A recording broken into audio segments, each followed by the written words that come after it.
Olá, daremos início à apresentação do Grupo 6 com o tema Radioisótopos, órgãos responsáveis e normas. O trabalho será apresentado por mim, Ana Catarina Teles, e pelo Eduardo Oliveira. Bom, para começar, os radioisótopos eles são formados por isótopos, que são átomos que possuem o mesmo número atômico, mas possuem números de massas diferentes. Aqui nós temos os seguintes isótopos, os 6 isótopos radioativos, que é o carbono 14, o hidrogênio 2, o cobalto 60, césio 137, o iodo 131 e o urânio 235. Em sequência, nós falaremos um pouco sobre cada um desses 6 e iremos começar pelo carbono. O carbono ele é um elemento que possui o mesmo número atômico, mas massas diferentes, como já foi dito anteriormente. O carbono 14 ele é um radioisótopo artificial, embora ele exista na atmosfera. Já o carbono 12 ele é mais comum na natureza, ele é mais fácil de se encontrar na maneira natural. O carbono 14 ele é denominado de contador radioativo do tempo. Então, é um processo que ele utiliza para revelar idades de plantas, idades de múmias e fósseis. O hidrogênio. O hidrogênio com a massa 1, ele é mais abundante na natureza e não é radioativo. O hidrogênio com a massa número 2, ele é radioativo e dá origem às bombas de hidrogênio. Já o hidrogênio com a massa 3, ele ocorre em quantidades bem menores, mas mesmo assim ele continua sendo um elemento radioativo. O cobalto. O cobalto de massa 59, ele é um isótopo natural. Já o cobalto com massa 60, ele é fabricado de maneira artificial pelo bombardeamento dos isótopos 59 com nêutrons e é aplicado em tratamentos de tumores.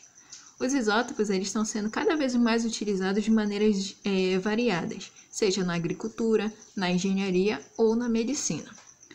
Vale lembrar que os isótopos radioativos, eles apresentam um alto grau de periculosidade, ou seja, com isso eles acabam que são manipulados com o auxílio de robôs. Césio 137. O césio ele é bastante perigoso para o ser humano porque ele emite partículas ionizantes e radiações eletromagnéticas que são capazes de atravessar vários materiais.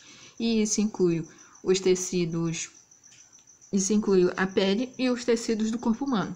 Ou seja, ingerir esse componente fará o corpo ter efeitos devastadores. Um caso mais conhecido no Brasil foi aquele que ocorreu em Goiás, que teve um dos piores acidentes nucleares até hoje. Mas nesse slide nós não vamos ainda aprofundar sobre esse caso, ele será falado mais adiante. O iodo. O iodo ele é um elemento da família dos halogênios e possui um número igual ao número atômico de 53. Ele é encontrado no sal de cozinha e para prevenção de doenças da tireoide. Porém, o iodo 131 ele é utilizado no tratamento das glândulas da tireoide. O urânio. O urânio 235 ele é radioativo e é usado para criar reatores nucleares e bombas atômicas. Inclusive, o urânio ele foi o principal componente da criação da bomba Little Boy, que foi jogado na cidade de Hiroshima, no Japão.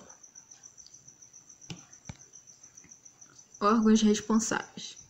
Hoje, no mundo, existe uma grande variedade de órgãos que foram criados justamente para que haja um controle da utilização da energia nuclear. Aqui nós citamos apenas os 4 que são mais conhecidos. O primeiro, que é o ACB, que é um órgão do Canadá, que ele foi criado em 12 de outubro de 1946, que tem como objetivo o controle de supervisão e do desenvolvimento e da aplicação do uso da energia atômica para permitir, principalmente, que o Canadá participasse efetivamente das medidas do controle internacional da utilização da energia atômica. Tem também o AICN, que é um órgão da França, o ARN, que é um órgão da Argentina, que tem o objetivo de regulamentar as atividades nucleares e áreas de segurança radiológica e nucleares, e a não proliferação e a proteção da segurança física. E nós temos também a CNEN, que é do Brasil, que tem como função estabelecer normas e regulamentos em radioproteção e segurança nuclear, que desenvolve pesquisas voltadas para a utilização de técnicas nucleares em benefício da sociedade e na formulação de políticas nacional de energia nuclear.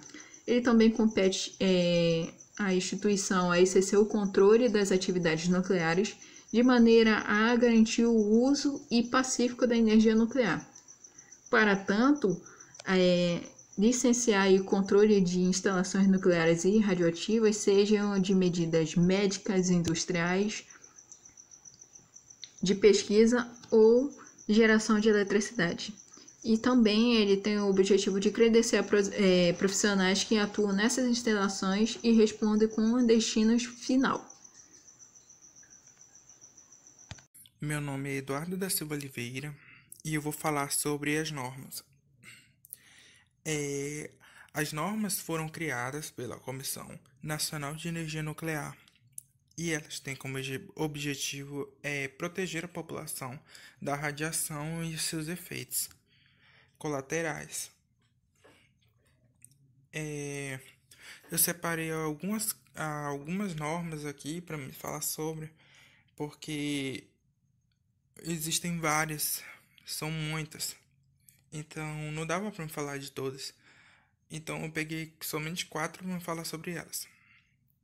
Uma delas é a norma 6.09, que fala sobre os critérios de aceitação para deposição de registros radioativos de baixo e médio níveis de radiação. Ou seja, tem uma capacitação de onde vai ser depositado o material radioativo. Deve ser em um local afastado, bem isolado, no qual ninguém pode ter acesso, porque é um material perigoso, é um material de alta contaminação e deve ficar fora do alcance de qualquer pessoa. Então, existem vários requisitos para várias maneiras de agir em uma situação como essa. Temos também a norma 6.11, que fala sobre os requisitos de segurança e proteção radiológicas em instalações produtoras de radioisótopos com aceleradores de ciclotons, que fala sobre já a segurança no trabalho, a segurança na proteção dos operários nas usinas de produção de radioisótopos como urânio ou o césio 137. Essas normas se referem à segurança das usinas em si, de todos que trabalham nela. Também temos a norma 7.01, que fala sobre a certificação e qualificação dos supervisores de proteção radiológica. O que isso quer dizer? Isso diz que não é qualquer pessoa que é capacitada para gerenciar e supervisionar uma proteção radiológica. Tem que ser uma pessoa especializada naquela área, um químico especializado naquela área, que já tem uma certa afinidade e um entendimento de pesquisas daquela área. Ele tem que ter um conhecimento já aprofundado, especializado naquela área, na radiologia, nos processos radioativos. Também temos a norma de 6.02, que fala sobre as instalações nucleares, que existem certas medidas a serem tomadas dentro das instalações nucleares, normas de segurança, critérios e vários métodos de proteção, tanto para os supervisores quanto para os funcionários, para todo tipo de processo que existe dentro da usina nuclear, tem um método de segurança específico que deve ser seguido a risco. Eu vou falar também sobre os efeitos positivos e negativos.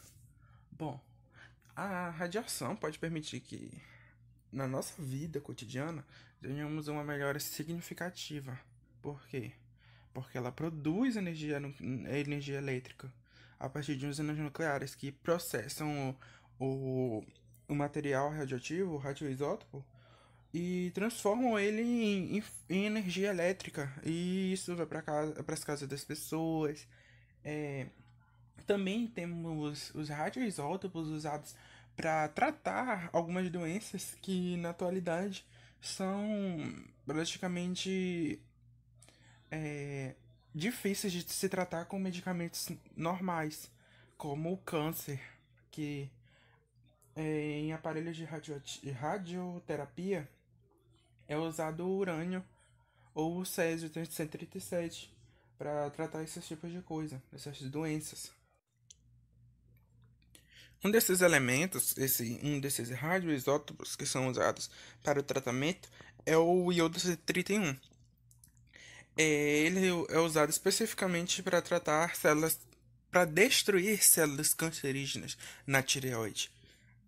E ele não causa nenhum efeito negativo no corpo humano, além mesmo de destruir as células cancerígenas da tireoide. Ele não tem efeito nenhum. Aqui no Brasil, podemos encontrar energia nuclear sendo produzida lá em Angra dos Reis, nas usinas nucleares de Angra dos Reis. Ela é produzida de forma diferente, porque ao invés de usar o urânio 235, aqui se usa o 238, que também é um radioisótopo. Um desses elementos que são radioisótopos extremamente importantes é o carbono 14. Por quê? Porque ele faz a datação de carbono 14.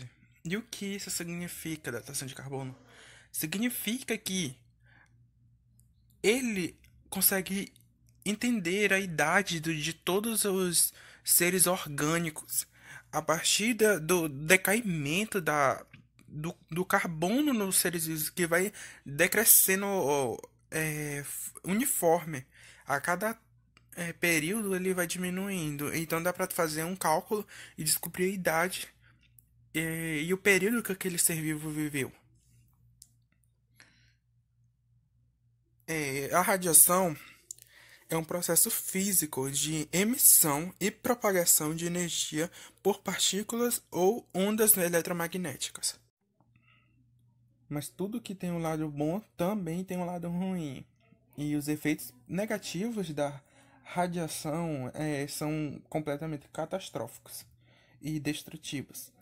Como aconteceu em Chernobyl, quando o reator nuclear explodiu, acabou liberando na atmosfera materiais radioativos que até hoje a cidade se torna inabitável. E por causa do solo, do ar, dos seres vivos e das plantas, tudo tem radiação. Tudo tem. E tem lugares lá que estão ainda mais radioativos que os seres humanos nem podem chegar perto. Quanto mais próximo do reator. Também temos aqui no Brasil, um evento que aconteceu aqui no Brasil, que foi lá em Goiânia. Por causa do Césio-137, que acharam um pozinho azul que brilhava no escuro e começaram a se espalhar em uma localidade lá de Goiânia. E várias pessoas morreram porque mexeu com o DNA delas, mexeu com o corpo. Acabou. Teve pessoas que perderam os membros porque a radiação vai destroçando, vai mudando, vai reagindo com o organismo das pessoas e fazendo com que realmente apodreça. E temos uma embaixadora, um símbolo desse evento aqui no Brasil, que é a Lady das Neves, que foi uma menininha que não sobreviveu à radiação, porque além de ela tocar, ela acabou consumindo a radiação na comida dela, porque ela passava, pegava no pau branco e depois ia comer com as mãos e acabou ingerindo o Césio-137 e ela acabou não resistindo. A Lady das Neves não foi a única vítima fatal, mas ela foi a que gerou uma maior comoção porque era uma criança.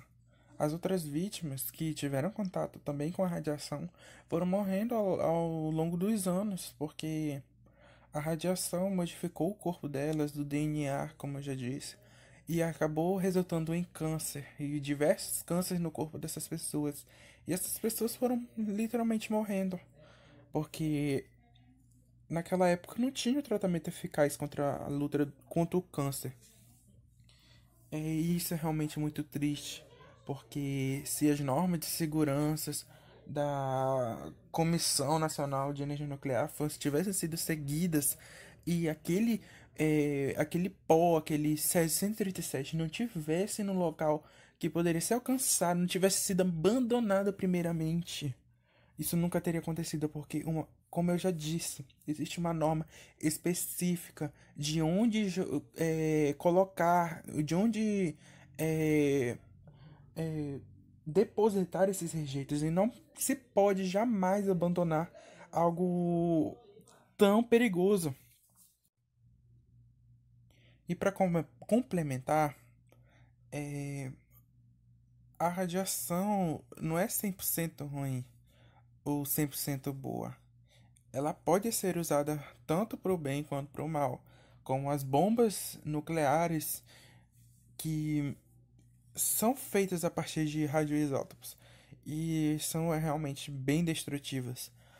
Ou então como uma fonte de energia, como as das usinas nucleares, que é, proporcionam a energia nas casas das pessoas. É, assim mostra que realmente tudo tem um lado bom e tem um lado ruim. Mas não significa que devemos temer a radiação.